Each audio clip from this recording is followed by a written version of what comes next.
கேட்கறதுக்கு காரணமே என்ன அப்படின்னா, இது ஒரு பெரிய சர்ச்சைக்குரிய விஷயமாக இருக்கிறது. பார்க்குறவங்களுக்கு எதனால இதுக்கான எதிர்ப்பு இவ்வளவு வலுவாக எழும்பி இருக்குங்கிறத நாங்கள் புரிய வைக்கணுங்கிறதுக்காக தான் இன்னைக்கு எடுத்தோம். ஏன்னா இது நிறைய பேர் பார்க்க சொல்கிறேன். அதுக்கு 2 டேட்டா இருக்கு.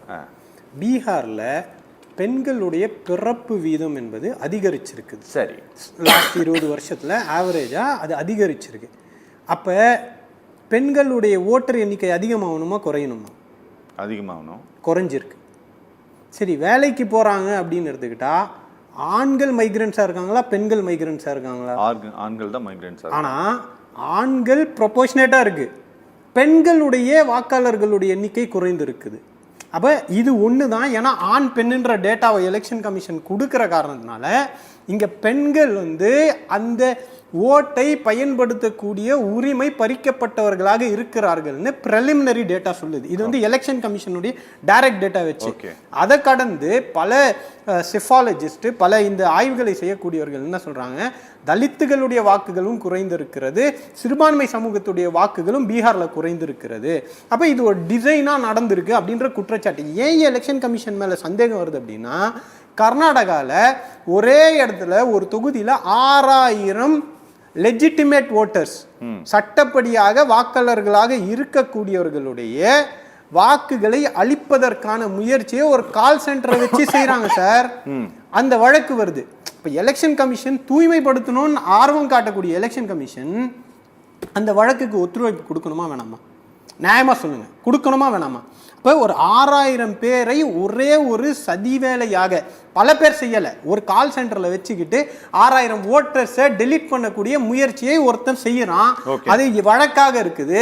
அந்த வழக்கு போனால் எலெக்ஷன் கமிஷன் ஒத்துழைப்பு கொடுக்க மாட்டேங்குது. இப்போ கர்நாடகாவில் காங்கிரஸ் ஜெயிக்கக்கூடிய ஒரு தொகுதியில் 6000 வாக்காளர்களை நீக்கக்கூடிய முயற்சி நடந்திருக்கிறது, சதி நடந்திருக்கிறது. அந்த வழக்குக்கு ஒத்துழைப்பு தர மறுக்கின்ற எலெக்ஷன் கமிஷன் இந்தியா முழுவதும் ஒரு தூய்மையான வாக்காளர் பட்டியலை உருவாக்கும் அப்படின்னு நினைச்சு நம்ம இங்க உட்காந்துக்கிட்டு இருக்கணும். அவங்க செஞ்சிருவாங்க. அவங்க செய்யறதை நாங்க தடுக்க கூடாது. செஞ்சு அதுக்கப்புறம் கோளாறு வந்தா ஒரு வாடியும் உச்ச நீதிமன்றத்துக்கு போங்கன்னு சொல்லக்கூடிய ஒரு லாஜிக்கை எப்படி எடுத்துக்கிறதுன்னு தான் புரியல. இன்னொன்னு, இந்த அடிஷன் டெலிஷன்லாம் இருக்குல்ல, இதுக்கு தீவிர சீர்திருத்தம் இதெல்லாம் தேவையில்லை, எஸ்ஐஆர்லாம் தேவை கிடையாது. வழக்கமா நடக்கக்கூடிய சம்மரி ரிவிஷன் நடக்குது இல்ல ஜூன் நவம்பர்ல, அதுலயே பண்ணிட்டு போலாம். 30,000 ஓட்டு ஒரு தொகுதியில அதிகமா இருக்கு, இருக்கிற ஓட்டு இல்ல, இல்லாத ஓட்டு இருக்குன்னு சொல்றா. அது முறையா நடக்கல. இருங்க, இப்ப பிரச்சனை என்ன? பிரச்சனையே வடநாட்டு ஒரு ஓட்டு இங்க வந்துற கூடாது. இல்ல அதுதான் எல்லாரோட நேரத்துல குடுங்க. நம்ம தெளிவா பேசிட்டோம். இல்ல ரொம்ப அருவருப்பா இருக்குங்க. கர்நாடகா பாருங்க. நான் பேசல, அசிங்கமா இருக்கு ஒரு வாட்டியும். எப்படி நீங்க ஏன் நடுவுல இருக்கீங்க? நீங்க தான் பிஜேபி பேசிட்டு இருக்கீங்க. பிஜேபி நான் பேசிட்டு இருக்கேன். பொதுவான ஒரு பேசினா நீங்க பேசுறப்ப நீங்க திரும்ப ஒரே விஷயத்தை தாங்க சொல்லிட்டு இருக்கீங்க. தேர்தல் ஆணையம் தமிழ்நாட்டுக்குள்ள வாங்க. நீங்க என்ன பெருசா நாங்க இத ப்ரூவ் பண்ணுங்க. ஆர்கே நகர்ல ப்ரூவ் பண்ணிருக்கோம். 25000 ஓட்டு டெலீட் பண்ணிருக்கோம். சசி கொஞ்சம் அமைதியா இருங்க. சசி என்னதான் பேசுறீங்க? கொஞ்சம் கேளுங்க. பேசுவதற்கு முக்கிய தகுதி எங்களுக்கு தான் இருக்கு. ஏன்னா கோர்ட்ல போய் ஆர்டர் போட்டு நாங்க டெலீட் பண்ணிருக்கோம். நாங்க இதே ஆர்கே நகர்ல நாங்க பண்ணிருக்கோம். இதே ஆர்கே நகர்ல அதிமுக நடந்து சசி கொஞ்சம் பேசுங்க. தெரியும் நார்மல் வாட்ல பயன்படுத்துறாங்க. இல்லங்க பின்ன ஆமா அசிங்கமா குறுக்கிடல. அசிங்கமா யார் கத்திட்டு இருக்கா? அவர் பேச நீங்க பேசும்போது அவர் குறுக்கிடல. பண்ணலாங்க. வாதம் பண்ணலாம். குறுக்கிடல. அவருக்கு உங்களுக்கு எதுவுமே சொல்லலையே. மக்கள் பாத்துட்டாங்க. அபியூஸ் பண்றதே ஒரு வேலையா வச்சிருக்காங்க. ஒரு மக்கள் சசி ரேகா 50க்கு அபியூஸ் பண்ண ஐயோ சசி கொஞ்சம் பேச விடுங்க. நான் நியாயமா பேசுறேன் உங்ககிட்ட. நீங்க நியாயமா இருப்பீங்கன்னு நினைக்கிறேன். அன்பார்லிமெண்டரி ஏதாவது வந்தாங்க. கொஞ்சம் பேச விடுங்க சசி. யார் பேசினா அசிங்கமா எப்படி சொல்லலாம் இவரு? யார் தலையிடுறா? கொஞ்சம் பேசதான் இவர் தவறா பேசினா தலையிடுறா. இது விவாதம் இது. This is not a one to one. அப்படிலாம் கிடையாது. நீங்க எல்லாம் ஒழுங்கா பேசுறீங்க. சசி அஞ்சு பேர் பேசிட்டு இருக்காங்க. நீங்க தான் சசி இப்படி பண்றீங்க.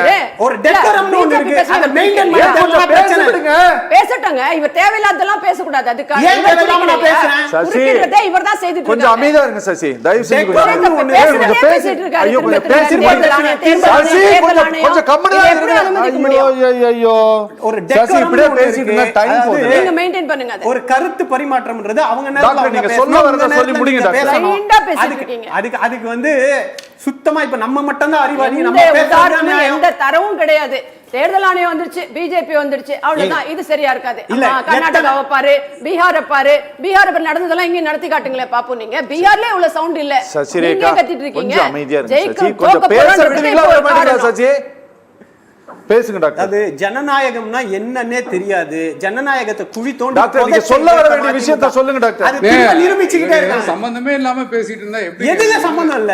எது நான் பேசலல, எது சம்பந்தம் இல்ல சொல்ல சொல்லுங்க. எதுவும் பேசிட்டு எது சம்பந்தம் இல்ல?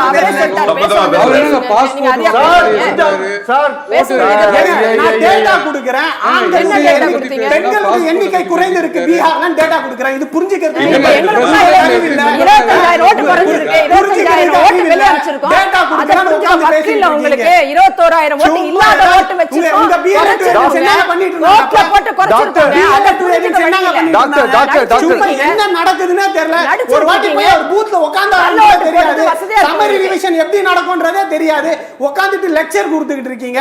அது இல்லாம அநாகரிகமா அடுத்தவங்களுடைய நேரத்துல பூந்து பூந்து பேசுறதே வழக்கமா வச்சிட்டு இருக்கீங்க. எல்லாரும் சொல்றீங்க. யாரு எல்லாம் தெரியும். கள்ள ஓட்டு போடுறது உங்களுக்கு பழக்கம். தெரியும். 2006ல உள்ளாட்சி தேர்தல் நடத்துறாங்க, ஊருக்கே தெரியும். டாக்டர் கள்ள ஓட்டு போட தயாராயிட்டீங்க.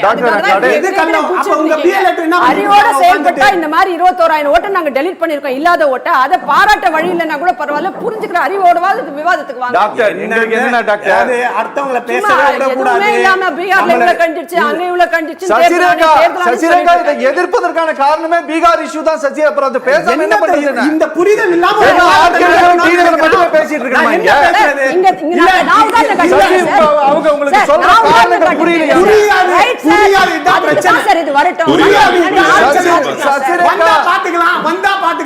சார் இங்க பாருங்க சார், நான் ஒண்ணே ஒண்ணு சொல்றேன். என்னன்னா இப்போ ஒருவேளை இப்போ வழக்கறிஞர் அலிமல் புகாரி நீங்க அச்சப்படுவது எலெக்ஷன் கமிஷன் எப்படி வேலை பார்க்கணும் சார், என்னன்னா நீங்க பீகார்ல நீக்கினாங்க, இங்க சேர்ப்பாங்க அப்படிங்கிற அச்சம் உங்களுக்கு இருக்கு அப்படின்னா நீங்க ஈஸ்ராம் அப்படிங்கிற ஒரு வெப்சைட்ல தான் மைக்ரேன் லேபர்ஸ் எல்லாருமே பதிவு பண்றாங்க. இல்ல நான் சொல்லிடுறேன், தமிழ்நாட்டில் வந்து மொத்தம் 94,30,556 பேர் வந்து பணியாற்றுகிறார்கள் மைக்ரேன்ஸ் லேபர்ஸுங்கிறது ரிப்போர்ட்டா இருக்கு. இவர்கள் எந்தெந்த டிபார்ட்மெண்ட்டுக்கு கீழே எங்கெங்கெல்லாம் பணியமர்த்தப்பட்டிருக்காங்கிற லிஸ்ட் இருக்குது. இந்த லிஸ்ட் படி வச்சு அந்தந்த பகுதியில் இருக்கக்கூடிய பூத் ஏஜென்ட்டை வச்சு அவங்க சேர்க்கப்பட்டிருக்காங்களாங்கிறத நீங்க பாத்துக்கணும், வேற வழி கிடையாது. நான் சிம்பிளுங்க, நான் திரும்ப ஒண்ணு சொல்றேன்.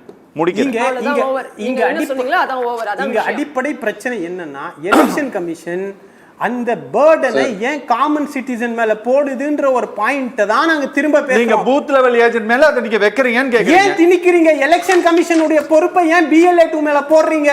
அடிக்கடி லாஜிக் சொன்னா உங்க BLA 2 தான் இருக்காங்களே பாத்துக்கறாங்களே ஒரு லாஜிக். இதே 2000 இருங்க கொஞ்சம் ஒரு பேச சம்மரி ரிவிஷன்ல அதே BLA 2 தான உட்கார்ந்திருக்காங்க. அதையும் மீறி தான் பிரச்சனை நடந்திருக்கு. நீங்க அதிமுக சொல்லுது. ஆனா அவர் என்னன்னா BLA 2 இருக்காரு அவங்க பாத்துப்பாங்கன்னா எது BLA 2 பாக்குற வேலைன்னே தெரியலையே.